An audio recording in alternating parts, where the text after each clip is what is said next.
Señoras, señores, tengan ustedes muy buenas tardes.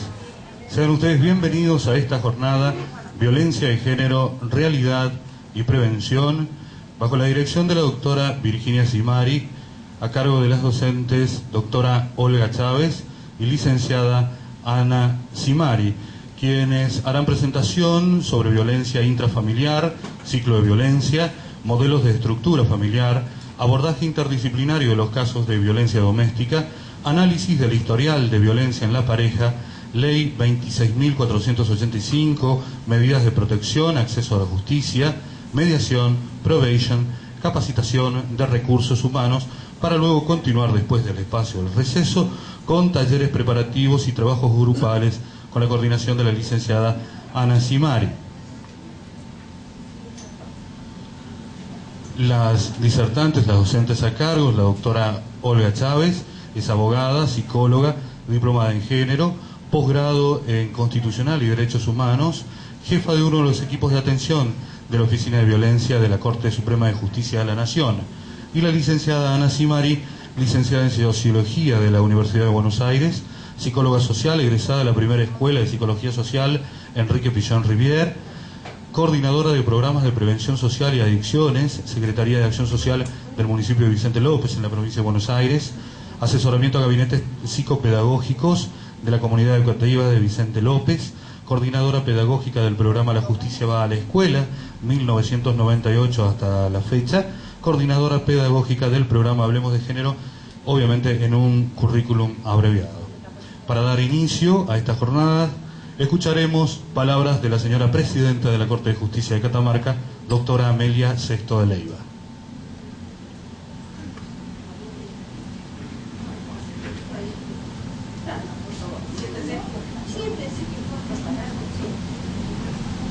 Buenas tardes. En el carácter de integrante de la Corte de Justicia y ejerciendo en este momento la presidencia, vengo a dar por iniciado estas jornadas de violencia porque quiero destacar que nuestra Corte de Justicia viene interesándose muchísimo por este problema de la violencia genéricamente y específicamente de la violencia de género y la violencia familiar. Son temas de muchísima trascendencia que los abordamos con un criterio bastante amplio, tales como crear una delegación de la Policía Judicial destinada pura y exclusivamente a recepcionar denuncias sobre violencia de género, violencia familiar, de crear una oficina de asistencia a la víctima del delito violento, de crear una secretaría más en cada uno de los juzgados de familia, dedicada pura y exclusivamente a la recepción de este tipo de denuncias.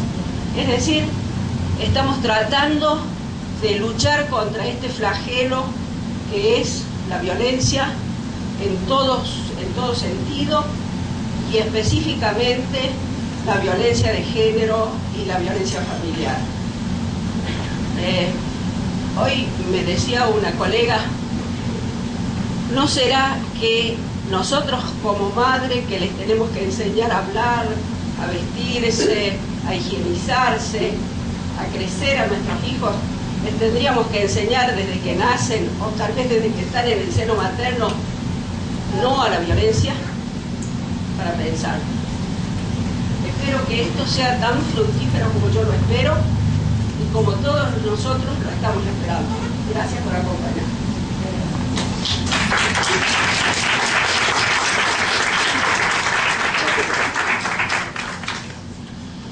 Para dar continuidad a esta jornada de violencia de género, realidad y prevención, las disertantes. Bueno, buenas tardes. Es un gusto compartir con ustedes esta charla. Espero, por supuesto, que resulte de su interés y pueda ayudarlos en la tarea diaria. Voy a hacer una breve síntesis, un poco haciendo un recorrido del tema de violencia para después adentrarme en la 26.485. La violencia, como todos sabemos, se ha venido repitiendo en sus diversas formas a lo largo de la historia como una herramienta de poder y dominación, producto lógicamente de la existencia de una estructura patriarcal que da cuenta de una relación de desigualdad, una relación asimétrica entre el hombre y la mujer, que lo coloca a él por encima de toda situación. Esta cuestión no es nueva. Lo que sí es nuevo es el interés que ha despertado en la sociedad moderna la efectiva protección de los derechos humanos. Los estados hoy por hoy se están dando cuenta que lo que interesa es garantizar los derechos de las mujeres a vivir una vida sin violencia y sin discriminación. Y me voy a permitir leer una cosa muy importante que se ha resuelto el 28 y 29 de enero del 2014 en La Habana por parte de los jefes de Estado de América Latina y del Caribe. Ellos ratifican y dicen que la equidad de género es condición necesaria para alcanzar el pleno disfrute de los derechos humanos y que las mujeres deben figurar dentro de las políticas públicas y los programas de atención de los gobiernos. Reiteran su interés en integrar la perspectiva de género como elemento transversal en la nueva agenda del 2015 para empoderar a la mujer. Frente a esto, igualmente, los movimientos de mujeres dicen, bueno, sí, señores, en América Latina hubo bastantes mejoras, por así decirlo, a nivel económico, pero el tema de las mujeres todavía siguen siendo las que se encargan de las tareas del hogar, las que se encargan de la educación de los hijos y las que tienen muy poca participación en los distintos ámbitos de la sociedad y fundamentalmente en el político, en el legislativo, en el judicial. Lo que sucede también es que a pesar de toda esta relevancia del tema, no se cuenta con estadísticas, y lo mismo dicen en esta reunión que se hizo en La Habana, no hay estadísticas de la región. Pero también nosotros, y yo me ubico en lo que nos pasa, nosotros tampoco tenemos estadísticas a nivel nacional, ni provincial. O sea que nosotros no sabemos la extensión de este flagelo. Lo que nos vamos enterando son de casos aislados. Nos vamos enterando porque llegan a la justicia, lo conocemos por los medios, pero realmente no hay un trabajo empírico o de investigación que diga qué pasó con la aplicación de la ley de violencia familiar. Si sirve, si no sirve, desconocemos en absoluto. Entonces, ¿cómo se pueden diseñar políticas públicas con perspectiva de género si no conocemos la realidad? Con casos aislados no se puede. Las estadísticas que hay, por ejemplo, en Capital, son las que tiene la Corte a través de la Oficina de Violencia Doméstica. En Provincia de Buenos Aires hay algunas estadísticas. Y sabemos que también la ONG Casa del Encuentro sí es la que tiene a nivel nacional. La Dirección Nacional de la Mujer tiene algo, no todo, no completo. Pero bueno, esto es lo que está pasando a nivel, como digamos, bueno, sí, pasa acá en nuestro país, pero también pasa en toda la región. Pero ¿qué es lo que da inicio a todo esto? La violencia intrafamiliar. ¿Y qué es esta violencia intrafamiliar? Es el conflicto que se genera entre los integrantes del grupo familiar, porque uno ejerce poder y control sobre los otros. La víctima en esa situación no puede salir, pero no puede salir porque tiene un largo proceso de sometimiento. Quizás no es el primer episodio, sino que se ha dado desde el noviazgo y ha soportado esta situación.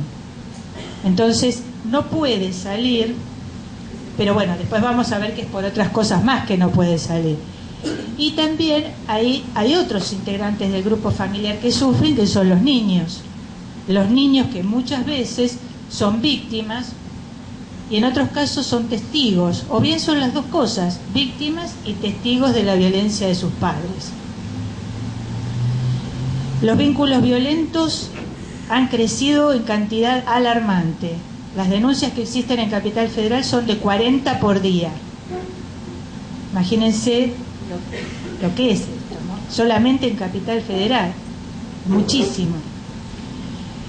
Estos vínculos violentos solamente pueden ser entendidos si comprendemos toda la situación de violencia. Es decir, que cuando la persona llega a nosotros y llega por el hecho actual, también es importante ver desde dónde arranca esto, si es del noviazgo, en qué momento de la relación esto ha tenido inicio,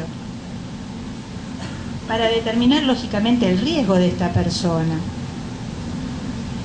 La cultura del patriarcado se ha sostenido fundamentalmente por la complicidad del derecho.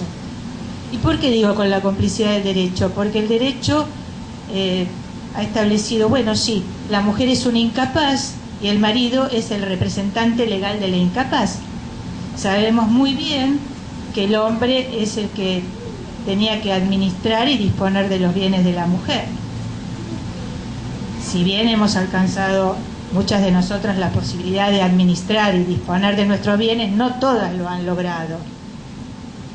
Y en la atención diaria de casos, muchas veces parecería que lo que leemos en los libros no existe, o que eso, por lo avanzado de la sociedad, donde ya estamos en una era completamente diferente, no tendría que ocurrir. Y sin embargo, las situaciones más aberrantes y que pensamos que estaban totalmente desterradas, aparecen.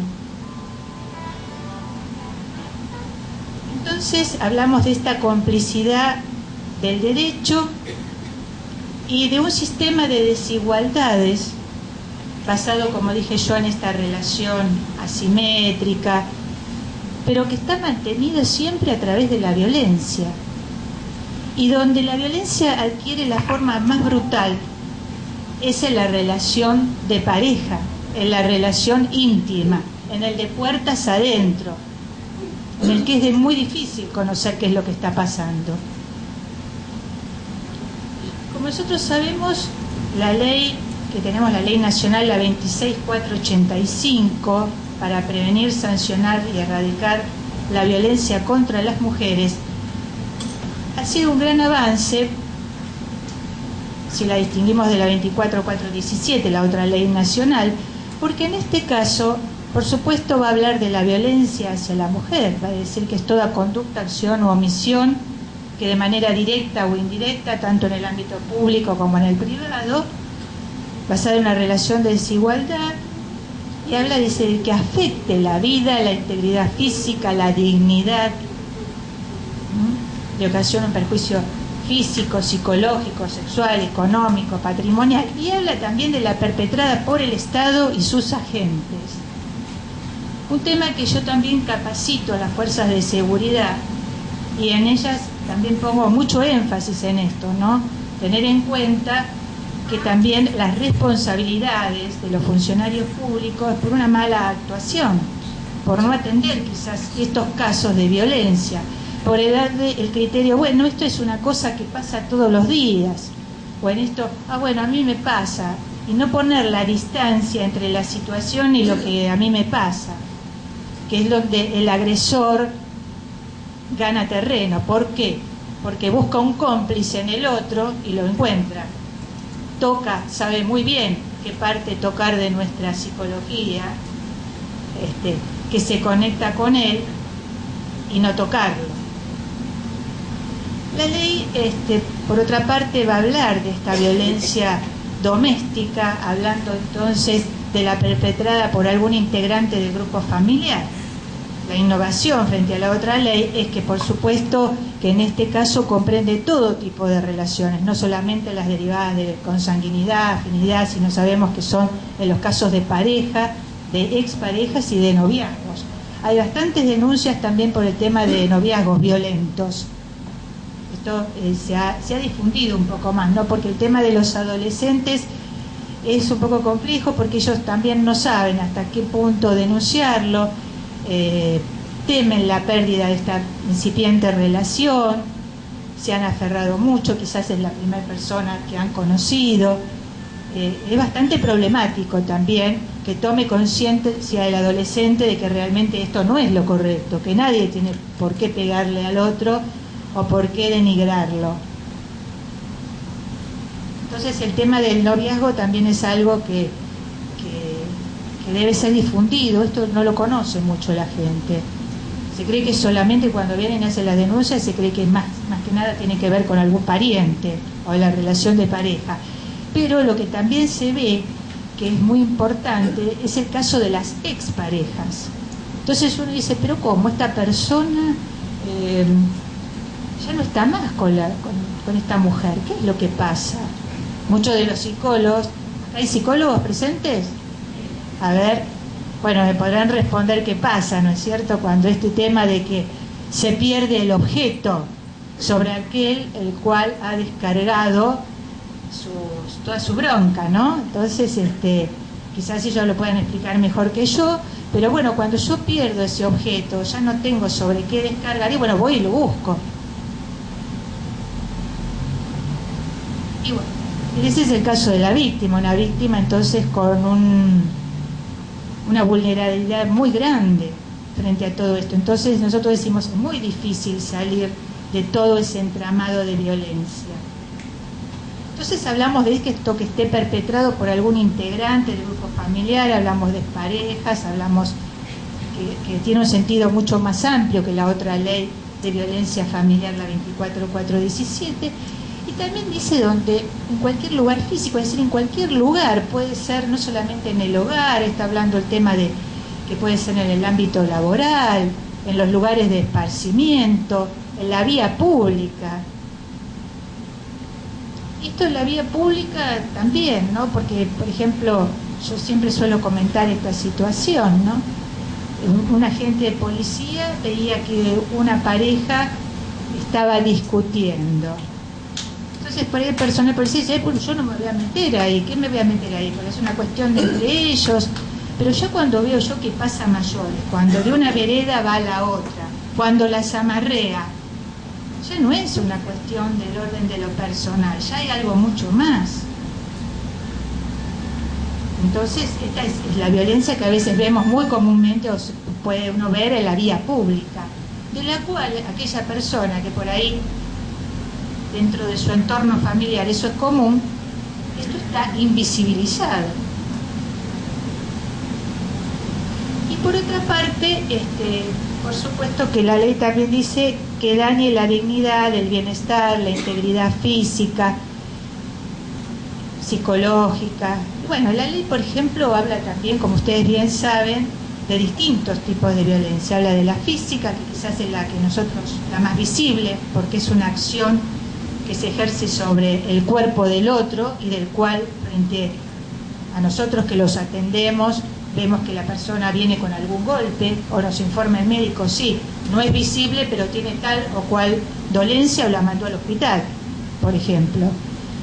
O la violencia ya de tipo psicológica, que es aquella que la va a afectar a nivel emocional. Porque como digo yo, a veces las palabras hieren más que una cachetada. Esta cuestión de denigrarla, de no servir para nada, no me servís a mí ni como mujer, ni como madre, nada. Bueno, muchos insultos más, ¿no es cierto? El chantaje que hay permanentemente, la ridiculización. Muchas veces nosotros vemos en la atención diaria el tema de la persona, ¿no? Y entonces uno ve el documento. Está bien que el documento, puedo decirle una cosa que puede no significar nada. A veces uno ve el documento, también puede pasar de hace mucho tiempo, pero en aquel documento que la persona renovó hace poco y fue sometida a violencia, lo miro dos veces, porque miro y digo, pero ¿es la misma persona? ¿Qué pasó acá? El tema de lo que me dirán los mismos psicólogos, la imagen corporal, le dice, por ejemplo, estás gorda, estás esto, estás lo otro. La persona ya adopta frente a los demás lo que el agresor le va diciendo. Entonces ella ve, no con los ojos que uno le dice, no, estás bárbara, no, la ve con los ojos del agresor, no, estoy horrible, soy un desastre, pasa tal o cual cosa. Va a haber también violencia sexual, y este tema de la violencia sexual, que es muy común, ¿no es cierto?, pero el hombre le va a decir, pero no, vos tenés que cumplir con el débito conyugal, ¿qué me vas a hablar a mí, que esto, que el otro? Entonces tiene que acceder a las relaciones o tener relaciones contra su voluntad, es decir, no decidir libremente sobre su vida sexual. Esto también es muy común en las entrevistas, en los cuales nosotros vemos que se combinan diferentes tipos de violencia. La persona a veces viene por una violencia psicológica y empieza a hablar y saltan un montón de situaciones. O la violencia económica, ¿no?, patrimonial, que le saca el dinero. Bueno, vos ganas tanto, le saca el dinero, bueno, te doy esto para que viajes. Y la llama más o menos 50 veces al celular, ¿por qué no llegás? ¿Qué estás haciendo?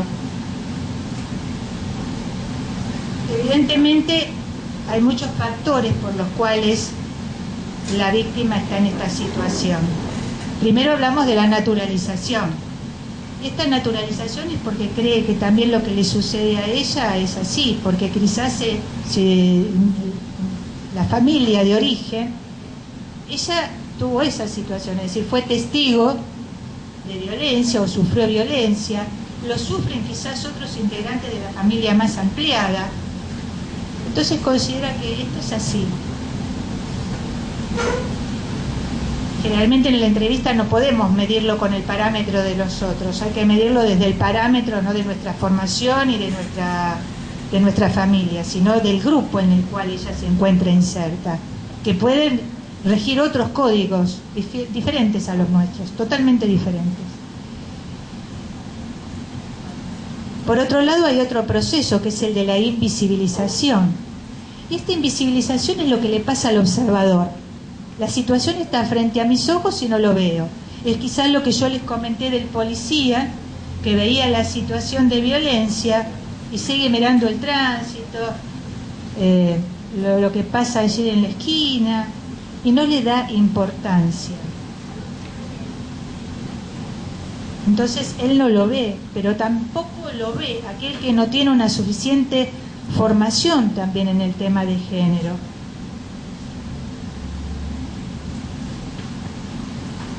También hay una insensibilización. ¿Y esto qué es la insensibilización? El tema de que la víctima se encontró sometida durante tanto tiempo a la situación de violencia que cuenta sobre lo que le está pasando como que le está pasando a otro.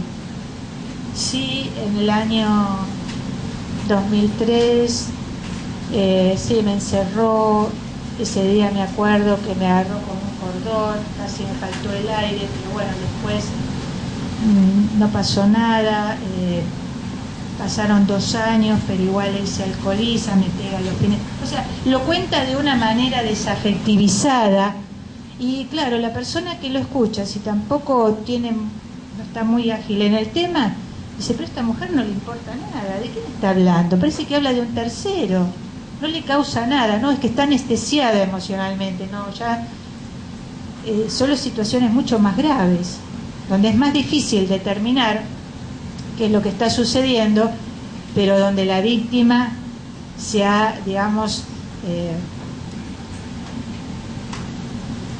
formado como un escudo al cual le resulta muy difícil a uno penetrar. Y por ahí no viene por esa violencia, viene por la violencia de los hijos.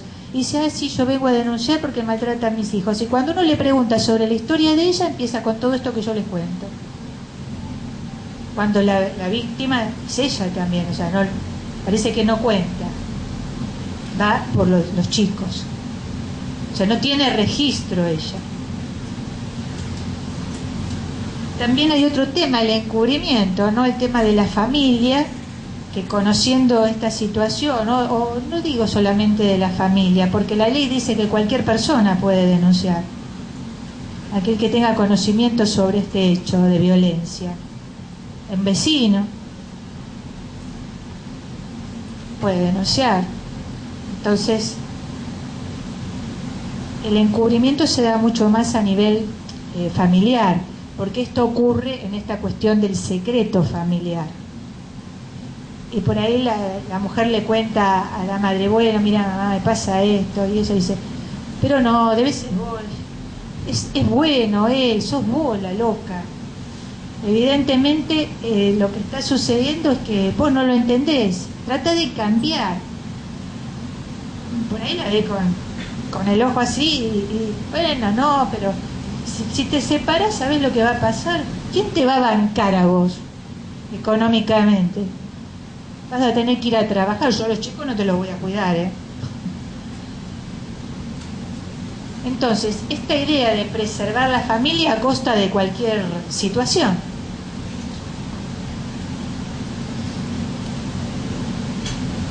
Pero, ¿qué es esto del ámbito, como yo digo, ¿no? Esta situación de ámbito familiar privado, ámbito público, lo externo, y esto existía hasta que ocurrieran tantos femicidios, ¿no es cierto?, donde directamente lo que sucedía en el seno familiar, y bueno, ocurría en el seno familiar, el Estado no tenía que entrometerse.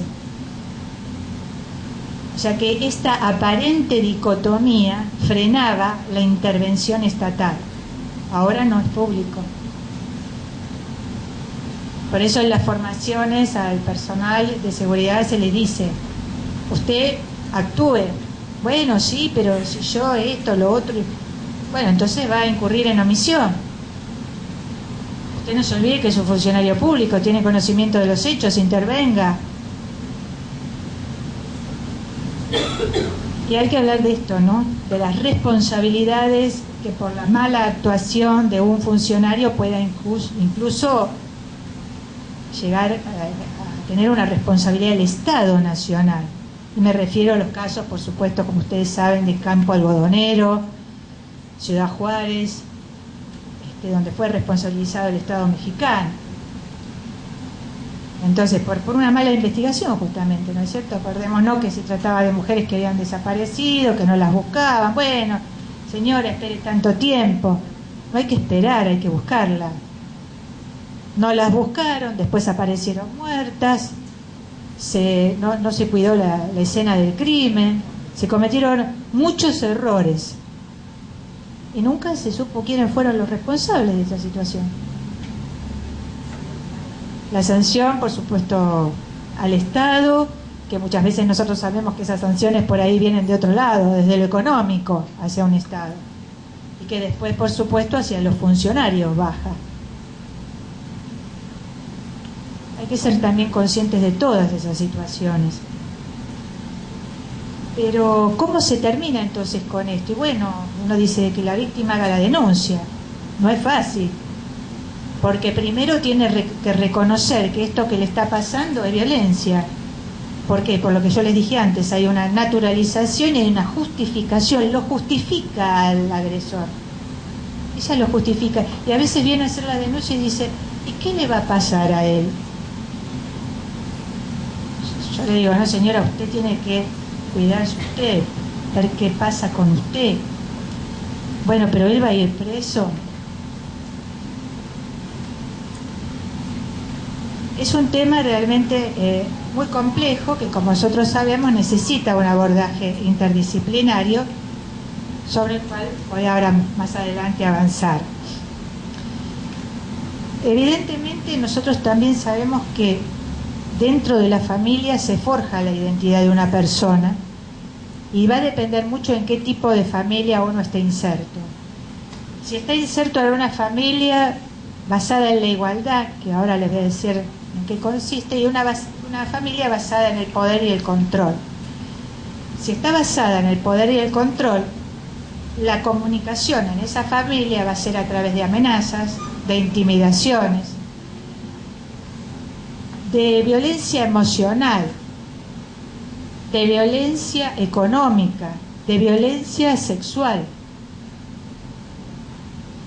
Él es el que manda, yo soy el jefe de esta casa y se hace lo que yo digo. Y después va a estar el otro tipo de familia donde las resoluciones que adoptan son conversadas previamente, donde se trata de negociar, de conciliar, y de donde se toman decisiones y las responsabilidades son compartidas. Por eso hay dos tipos de familia, pero generalmente los que nosotros atendemos, lo que siempre vemos, son el grupo donde predomina el poder y el control. Convengamos que este flagelo, nosotros hablamos de flagelo, y los movimientos de mujeres a raíz de estas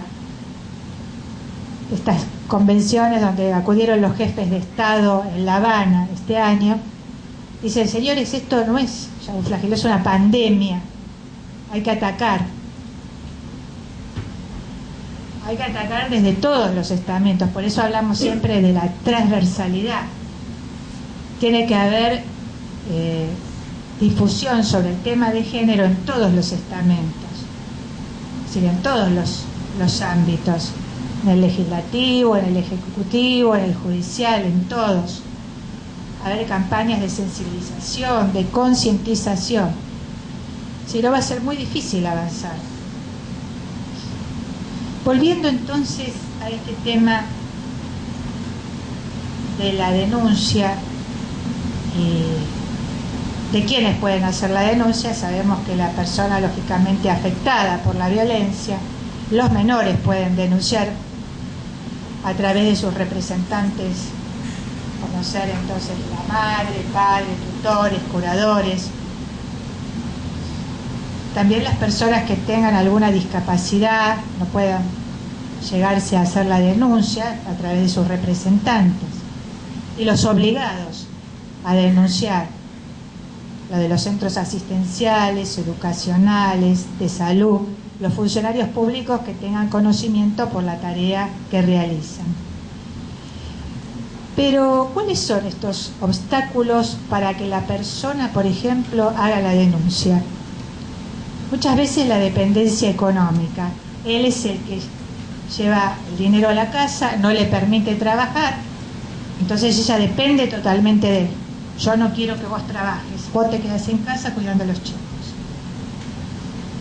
Otro obstáculo que, por así decirlo, es objetivo, es que la gente vive en un estado de marginalidad que se convierte en la presa de cualquier tercero que dice: bueno, yo te voy a solucionar el problema. Ya dice un profesional que le dice: bueno, va a hacer esto, y después realmente no llega a ninguna solución, o algún terapeuta.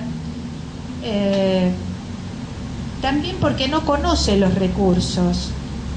Generalmente la persona tiene esta situación y a veces, por eso es importante quién es la primera persona a la cual acude, porque este es el que la tiene que captar y convencerla de la denuncia. Esa persona, que es la primer cara visible, tiene que tener una escucha diferente, saber que existe esta problemática y que evidentemente, como yo digo, no es una cosa más, porque por ejemplo a veces dicen: y bueno, yo estoy para los delitos, yo estoy para atender otra cosa, yo no estoy para esta cuestión de todos los días de la familia. Y yo le digo: usted está para eso y para lo otro también. Y aparte le puede costar su carrera el no denunciarlo. Entonces, es esto de que yo les dije, hay una invisibilización de la problemática. Pero también está esto de: bueno, ¿para qué voy a denunciar esta situación si total ellos después se terminan arreglando, usan a la justicia, usan a esto y después vuelven? Y muchos de ustedes me dirán que saben por qué vuelven, porque están inmersos dentro de un ciclo de violencia. Ese ciclo de la violencia, que bueno, bien sabemos, lo voy a repetir así a grande, de forma rápida, el tema entonces de la acumulación de tensión, un segundo momento de la explosión, que puede ser cuando ya, digamos, las cosas pasan, que se dan los golpes o no, o por ahí hay solamente violencia psicológica cada 15 días, o cuando él se emborracha los fines de semana, hasta que esto que pasaba cada 15 días se da día por medio, o con lo más fuerte, que sería el golpe, que termina ya con mandarla al hospital o no, pero sería lo máximo que pasa. Ahí tenemos la explosión, ese segundo momento. El distanciamiento que se produce cuando efectivamente alguien le dice, es que tenés que hacer la denuncia, es decir, alguien la apoya, alguien la guía, y vaya a hacer la denuncia y el juez decreta la prohibición de acercamiento, por ejemplo, o la exclusión del hogar y prohibición de acercamiento. En ese caso se produce ese distanciamiento, pero después viene otro momento donde él le golpea la puerta y ella le abre. Ve, pero pone en marcha todo el mecanismo de la justicia y al final lo termina perdonando. Pero ahora vamos a ver por qué lo termina perdonando. Se produce esa reconciliación posterior y ese es el momento peor, porque uno parece que como que todo está bien, pero como los psicólogos me dirán, pero todo está mal. ¿No es cierto? No está todo tan bien, es todo aparente, porque la escalada de violencia va a ser mayor en esta etapa. Entonces, volviendo a esto de estos obstáculos de la denuncia y al encontrarse inmersa en este ciclo de la violencia, del cual le resulta muy difícil salir si no tiene redes, es decir, redes sociales o familiares, alguien que realmente esté con ella. Hay un caso muy importante que nosotros tenemos en el país, que son lo de los países vecinos, la gente que viene de países vecinos, donde generalmente vienen y toda su familia quedó en Bolivia, en Chile, en Paraguay. Entonces ahí aprovecha el agresor, porque está sola, queda sin redes. Esas mujeres son más difíciles. Entonces, ¿qué pasa? Ahí se agrava la situación y es mucho más vulnerable, porque es migrante y mujer, las dos cosas. Entonces, ahí, por eso, las situaciones van variando, son diferentes. Luego también otro obstáculo es el aislamiento en el que la coloca el agresor. Le prohíbe todo contacto social, no puede encontrarse con sus amigas, solamente tiene que ir a trabajar, llegar a su casa, atenderlo a él. Por eso tampoco ella sabe a dónde dirigirse. Y después hay obstáculos, pero que ya son subjetivos, que tiene temor a él, fundamentalmente. Hacen la denuncia y es muy común que cuando hagan la denuncia, por ejemplo, el agresor llegue o esté cerca del lugar, por ejemplo, en la puerta de donde ella está haciendo la denuncia. Eso también la pone peor, lógicamente. Dice, mire, está ahí afuera. ¿Qué hago ahora? O sea, no quiere hacer la denuncia. Por supuesto que el equipo interdisciplinario tiene que trabajar con esa situación para decirle, bueno, señora, tiene que hacer la denuncia. No es fácil, no es nada fácil, pero hay que trabajarlo.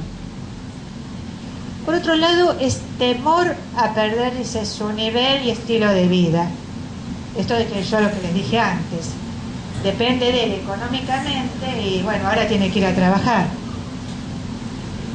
También esta dificultad en tomar una decisión que implique una represalia hacia el agresor. ¿Qué es esto? Esto de que yo les comentaba antes, ¿qué le va a pasar? ¿Va a ir preso? ¿Qué va a pasar con los chicos? ¿Él los va a poder ver? Hay una dificultad también porque no quiere hacer la denuncia por no contrariar los mandatos familiares, religiosos, de la sociedad. Esto de qué vas a hacer la denuncia, qué te vas a meter ahí a cuestionar todo esto ante la justicia, a ventilar lo que le pasa a la familia. ¿Y qué es lo que decide una denuncia? Bueno, generalmente el incremento de la violencia, también la infidelidad, muchas veces. Cuando, esto que les comentaba antes, cuando viene a denunciar la violencia hacia los chicos, terminamos descubriendo que también hay violencia hacia ella. Cuando la convencen sus hijos mayores, bueno, mira, mamá, tenés que hacer la denuncia. O cuando interviene un tercero al que escucha. Pero llega esta persona a hacer la denuncia. ¿Qué tiene que lograr? Que se le escuche. Tener un fácil acceso a justicia. Fácil acceso a justicia en el sentido que nadie diga, este tema me parece, que no sea un juez, nadie que diga, este tema, señora, yo no lo veo, O sea, que sea otra persona, la cara visible, que no es un juez. Señora, a mí me parece que este caso no es de violencia, no, yo no lo veo. Ahí la víctima va a decir, bueno, esto a mí me parece, ya ahí hay un obstáculo al acceso a justicia. En esta primer cara visible, es lo que hay que cuidar, esa primer cara visible que facilite que la persona realice la denuncia. Y por supuesto el acceso a justicia significa no solamente hacer la denuncia, sino que se le resuelva su situación en el menor tiempo posible. Es decir, lo que sucedía antes, que por ahí se demoraban 3 o 4 meses en darle la medida, porque había que trabajar con equipos interdisciplinarios que estaban abarrotados, o con el cuerpo médico forense que no daba más, o sea, no tenía equipos especiales. Entonces también eso es importante, agilizar en estas cuestiones, porque no sabemos, en la espera la víctima puede morir. Esperando 3 o 4 meses, no sabemos. Aparte, el hombre siempre dice, bueno, anda vos, denunciame. Total, yo no voy a respetar la orden del juez, a mí no me frena nadie.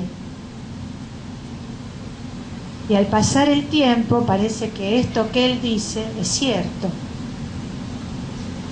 Yo decía, usted no vino antes, y no, que iba a venir, demora tanto, ¿cuánto puede demorar esto? Y bueno, después verá su situación y va a resolver en el menor tiempo posible. Y cuando ve que sale quizás con la medida, ahí realmente eso cuenta muchísimo. O sea que tiene que haber esta credibilidad en que efectivamente su situación va a ser atendida. Que por más que tengan otras cuestiones, el juzgado también pueda resolverle en el menor tiempo posible su situación. Pero para ello también es importante capacitar al personal, o sea, capacitarlo en todos los niveles, o sea, no solamente capacitar dentro del Poder Judicial, sino también en los centros asistenciales, sociales, de salud. Modificar, yo creo, también en la parte educativa, todo lo que sea necesario para terminar con esta desigualdad entre hombres y mujeres y tener las mujeres una igualdad de oportunidades. También me voy a referir al perfil del maltratador. ¿Qué tipo es el que encontramos comúnmente?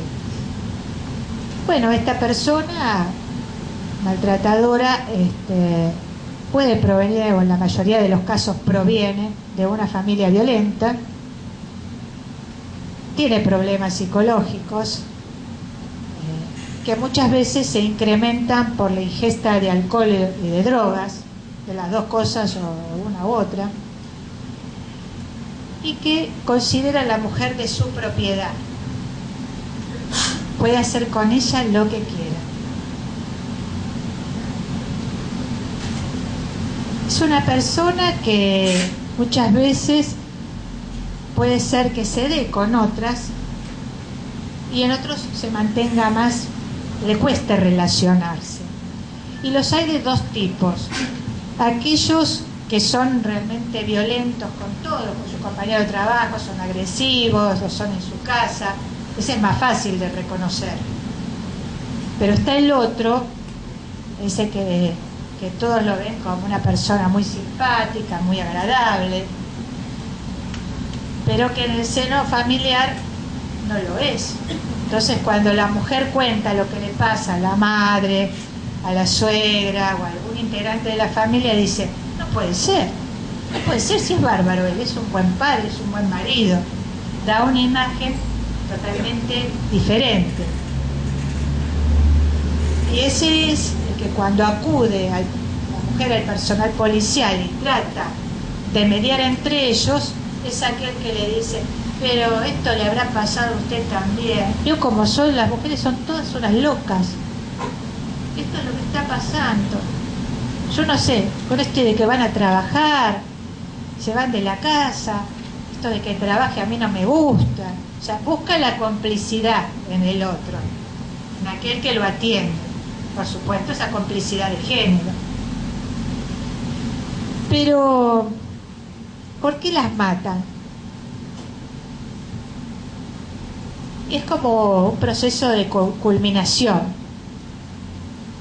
como ya la escena final, de crimen por convicción. Como yo hago con ella lo que quiero y es de mi propiedad, total, ¿qué me va a pasar? No me va a pasar nada. Tengo derecho a disciplinarla. Claro, ya hay toda una estructura patriarcal que me está amparando.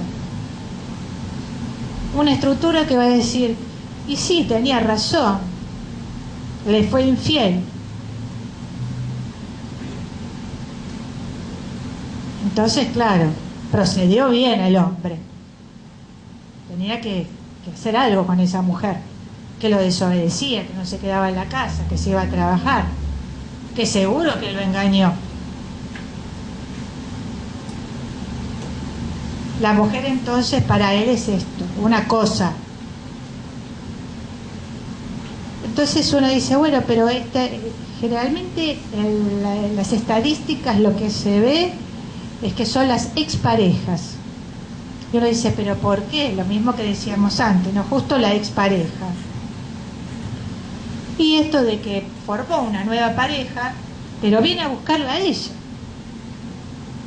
Y ella dice, yo no sé qué pasa, debo ser yo. Porque con la otra no pasa nada, es conmigo. Claro. Pero bueno, todo esto tiene que ver con toda una cuestión psicológica de por qué este hombre vuelve a ella. Pero la víctima cree que realmente es ella la culpable. Soy yo la que evidentemente estoy provocando toda esta situación. ¿Cuáles son las señales de alerta que debemos tener? Bueno, el aislamiento en que la pone, el no permitirle realizar ninguna crítica a lo que él le impone, en esta vigilancia constante que tiene, esto que la llama 50 veces por día. ¿Dónde estás? ¿En qué lugar? ¿Cuándo llegas a casa? ¿En qué momento? Y las desvalorizaciones, por supuesto. Pero, ¿cómo se aborda esto desde los equipos interdisciplinarios? Y bueno, sabemos que para el equipo generalmente va a estar conformado por abogados, psicólogos, trabajadores sociales para este tipo de problemáticas. Y sí, tiene que ser por varias miradas. Generalmente es atendido por el hecho actual, pero es importante saber cuál es ese historial de violencia. En muchas resoluciones, se está viendo ahora en Capital, en resoluciones penales, que hablan de esta historia de violencia. Hablan del hecho actual, pero dicen, sí, efectivamente, esta relación se inició en tal época, sucedió esto, y desembocó en esto. Se tiene en cuenta esa situación de violencia padecida por la víctima, y porque lo ha colocado en una situación de vulnerabilidad extrema. Entonces el equipo indaga, ¿no?, las preguntas que van a ir sobre el hecho actual, sobre los hechos del pasado, desde la relación de noviazgo, el hecho de si hay niños víctimas de violencia o testigos de esa violencia, si esta persona tiene problemas psiquiátricos, si consume drogas, si consume alcohol, si tiene armas, con qué frecuencia se da todo esto, si es amenazada, si hay hostigamiento. Esto de que la persona ya dice, sí, estoy en mi trabajo, y pasa por la vereda de enfrente y me mira, y ya empieza a temblar, porque ya sabe lo que le espera, que la va a llamar, le va a decir con quién estaba, por qué tardaste tanto, empezar todas cosas que le pasan a él. ¿Por qué? ¿Qué le pasa a él? Él es un inmaduro, es un inseguro, es un celoso, o sea, esta conducta celotípica lo lleva a todo eso, muchas cosas, por supuesto. Y bueno, y el equipo generalmente indaga sobre todas estas cuestiones para determinar el riesgo de la víctima. Es decir, si la víctima se encuentra en un riesgo alto, para que el juez tome una determinación en el momento ya, altísimo. Si el riesgo es mediano, es moderado, porque la verdad no. Pero es muy difícil, porque a veces uno sí puedo poner un riesgo moderado y ¿qué va a pasar? Es difícil el pronóstico, digamos, en este tipo de situaciones. No se puede hacer futurología, no sabemos. Es como cuando dicen que el psiquiatra atiende a una persona pero no sabe que se va a matar. Claro, no lo sabe, porque el que verdaderamente quiere matarse lo le va a decir, claro, ahí se mata. En este caso también es muy difícil, uno va siempre en el límite. El equipo que aborda el tema también siente, ¿qué puedo hacer más por esta persona? Ya no sé qué más poner. ¿Qué más poner? Por supuesto, para lograr una resolución rápida, algo que sea favorable, que se pueda demostrar en su informe lo que realmente está sucediendo con esta mujer. Tomemos en cuenta que en Capital las medidas el juez las da sin necesidad de citar a la otra parte, con el solo relato de la víctima otorga las medidas cautelares, o sea, la exclusión del hogar, la prohibición de acercamiento, y tenemos que la 26485 tiene muchas más medidas. La incautación del arma, al agresor puede pedirlo, también realizar un inventario de los bienes para evitar que él los venda, que cesen los actos de perturbación. Se le da también, por supuesto, el botón antipánico. Lo dice la ley, pero por supuesto la ley habla de seguridad o que